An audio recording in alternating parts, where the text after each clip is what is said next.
Forza Italia, Alleanza Nazionale, and within each single of these parties there were people who argued very strongly that we needed in Italy a strong, conservative, unitary, centralized party. It was never done because doing it through a kind of step-by-step through a process would have involved perhaps a leadership challenge, but anyway would have involved a long process like the one the PD has gone through.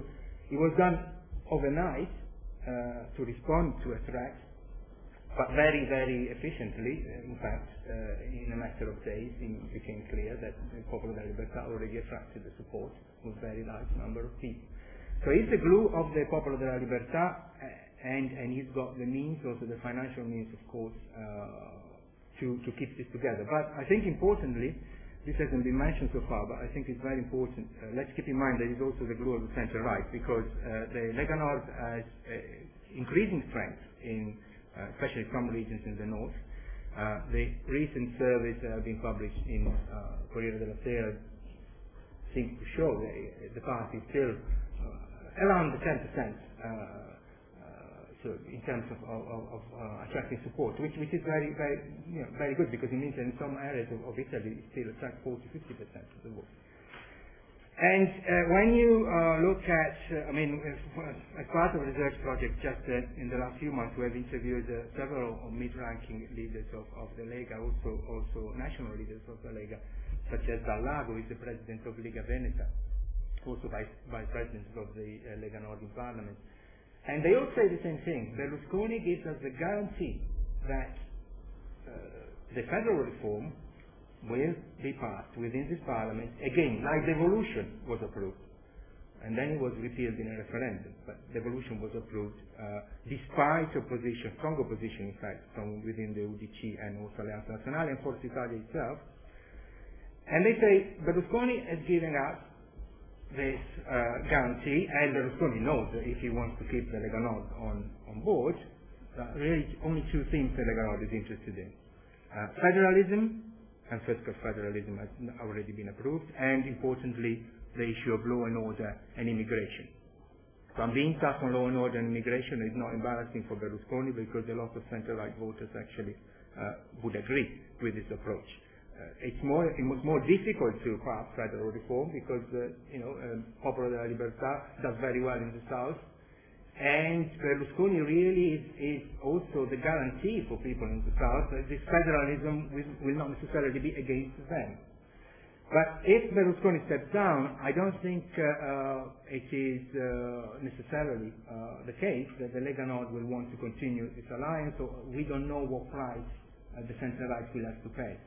And we have also asked this question to Leghisti supporters. We went to Pontida, which is one of the main, as you know, events in the life of the Lega. And this is attended by hardcore supporters. And among the other things we said, because we are really interested in what they think of other center-right leaders. So we really posed the question of, if Berlusconi is not Prime Minister, who would you want to see being Prime Minister apart from the Leghisti leaders? Because otherwise, of course, they would say Bossi. But apart from, so within the center-right, the only figure that attracts some support is Tremonti, who has always been seen as a friend of the Lega. But even so, mentioned only by 35% of respondents.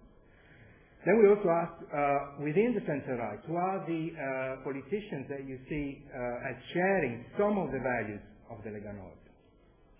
Tremonti again mentioned by 65% of respondents, and there is Brunetta, former socialist, who is now speaking very, very loudly about the public administration. And it's seen as a figure that is in some ways a trend. And finally, only 30% indicate Berlusconi. Now, the impression, also talking to mid-ranking leaders of the Lega, is that the activists of the Lega do not like Berlusconi. They have an opinion of him that is actually pretty similar to the one that is shared on the left. However, they know that Berlusconi has the power and the possibility to give them something that they really want, which is federalism.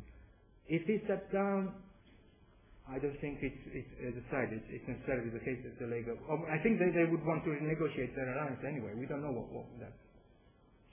I want to turn and ask Paola because Francesca's also got this view about the foreign press, the foreign media reporting of Berlusconi. We've got journalists here from Italy. It'd be very interesting to see the exchange. I wanted to ask Paolo about the extent to which the Italian case should be seen as exceptional, because there's this debate, Italy is represented, not a normal country is the title of my book, and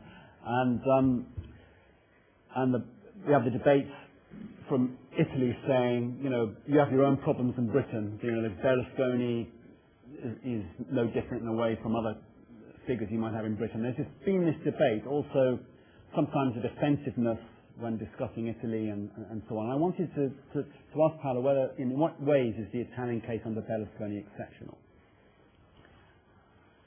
Well, I don't know, actually. Let me start from another point of view, which is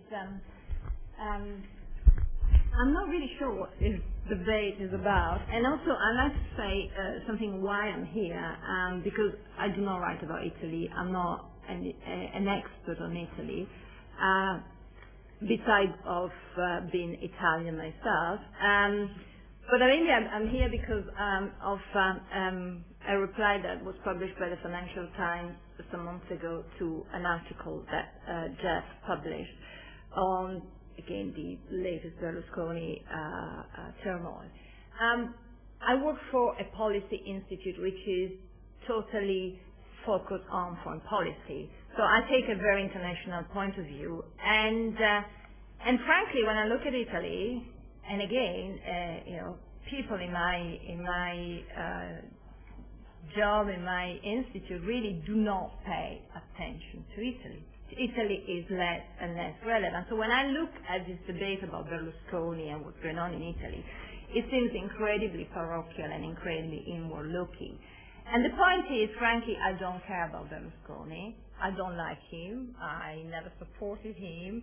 I don't think it's good for Italy. But frankly, I don't think Berlusconi is the problem. The problem probably is the system, and the system which has allowed Berlusconi. And I would talk about the exceptionalism of Italy, which for historical, structural, political, economic, and social